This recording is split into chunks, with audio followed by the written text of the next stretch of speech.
Telangana media academy کے زیر اہتمام 25 اور 26 جون کو 2 روزہ پروگرام اردو کے صحافیوں کے لیے سالار ملت آڈیٹوریم خلوت انعقاد عمل میں آیا، جس میں دونوں شہروں کے علاوہ اضلاع کے صحافیوں، سوشل میڈیا ویب چینلز کے نمائندوں نے شرکت کی۔ یہ پروگرام اردو صحافت کے 200 سالہ تاریخ کے سلسلے میں منعقد کیا گیا۔ اس پروگرام میں اخبار کے صحافیوں کو مدعو کیا گیا اور ان کی تہنیت بھی پیش کی گئی اور صحافیوں کے سوالات کے جوابات بھی دیے گئے۔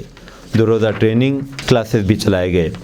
ریاست کے وزیر داخلہ جناب محمد محمود علی نے کلاسز کا افتتاح کیا۔ علم نارائن، امین الحسن جعفری، ایم اے ماجد، ممتاز احمد خان، محمد غوث کارپوریٹر، محمد مظفر علی کارپوریٹر نے بھی شرکت کی۔ مختلف عنوانات پر تقاریر ہوئیں، جس میں قابل ذکر ہندوستان کا میڈیا کس طرف جا رہا ہے علاوہ ازیں ٹریننگ حاصل کرنے والوں کو سرٹیفکیٹ بھی دیے گئے۔ اس موقع پر وزیر داخلہ محمود علی نے کہا کہ اردو ہماری ہندوستان کی زبان ہے۔ تلنگانہ میں اس کی ترقی ہوئی ہے۔ عثمانیہ یونیورسٹی میں درس و تدریس اردو زبان میں ہی ہوتی تھی۔ یہاں پر ہندو اساتذہ اردو میں ہی پڑھایا کرتے تھے۔ ریاستی چیف منسٹر KCR اردو زبان سے محبت کرتے ہیں، اسی لیے انہوں نے ریاست کے 33 اضلاع میں اردو کو دوسری سرکاری زبان کا درجہ دیا ہے۔ اردو کے آفیسر کا تقرر منسٹروں کے پاس کیا ہے۔ انہوں نے مزید کہا کہ اپنے بچوں کو اردو ضرور پڑھائیں۔ اردو زبان ہماری مادری زبان ہے۔ آج ہم اردو کا 200 سالہ جشن منا رہے ہیں۔ ممتاز احمد خان رکن اسمبلی چارمینار نے کہا کہ پچھلی حکومت کے مقابلے میں یہ حکومت اردو کے لیے زیادہ کام کر رہی ہے۔ اس اجلاس میں لڑکیاں بھی کثیر تعداد میں موجود تھیں۔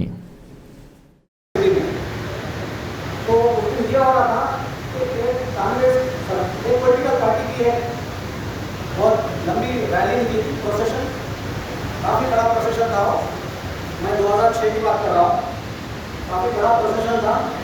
وہ پروسیشن کافی روڈ بلاک کر چکا تھا، ہر جگہ آپ کو جگہ لے کے جائیں گے۔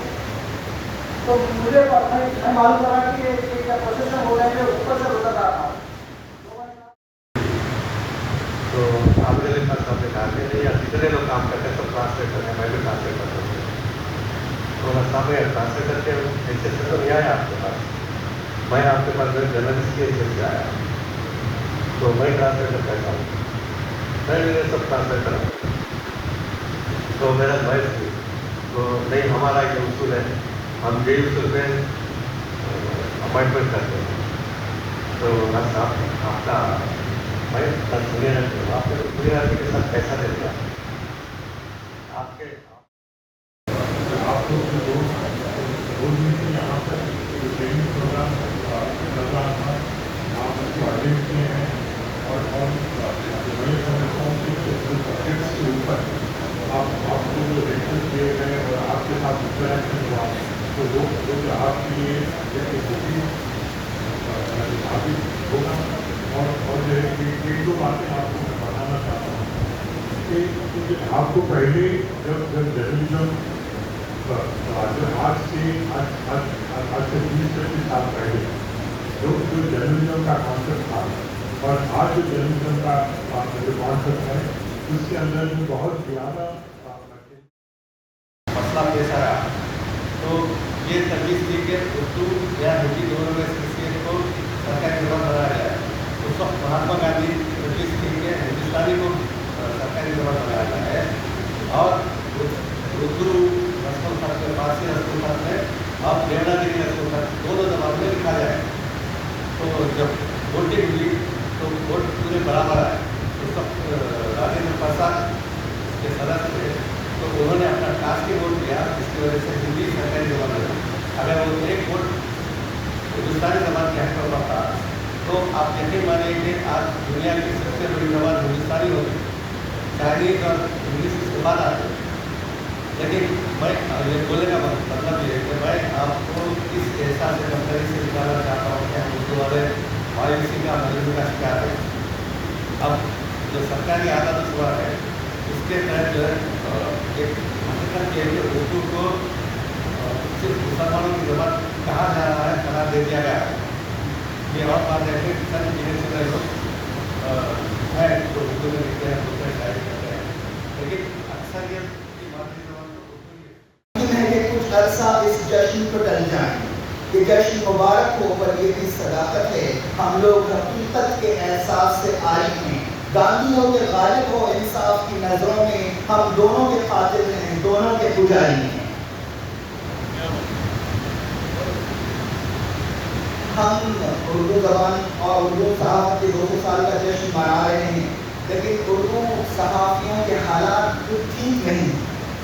دیکھیے، اور مجموعی طور پر اردو زبان کے لیے حالات ٹھیک نہیں۔ اگر ہم واقعی اردو کو فروغ دینا چاہتے ہیں تو صرف ایک کام کریں کہ اپنے بچوں کو اردو پڑھائیں۔ ہم جلسے جلوس تو کرتے ہیں لیکن بچوں کو اردو نہیں پڑھاتے۔ اور ایک بات، یہ اردو منتظمین کا، اردو مالکین کا، جو اخبارات کے مالکین کا رویہ ہے، بہت برا ہے، رہا ہے، لیکن کووڈ کے بعد اور زیادہ برا ہو گیا ہے۔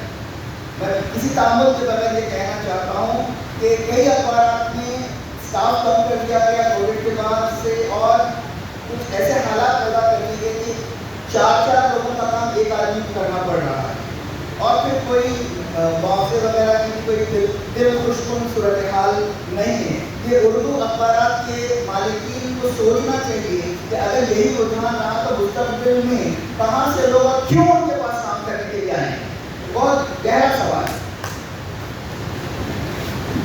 تو بس یہ 2 کام کیجیے، اردو کے حالات کام کریں۔ اب دیکھیے، ہم اردو اخبارات سے وابستہ ہیں، ہم کیوں، ہم پر جو حالات گزرے ہیں، ہم کیوں کسی کو مشورہ دیں گے اور انکریج کریں گے کہ وہ لوگ اردو اخبارات میں کام کرنے کے لیے آئیں؟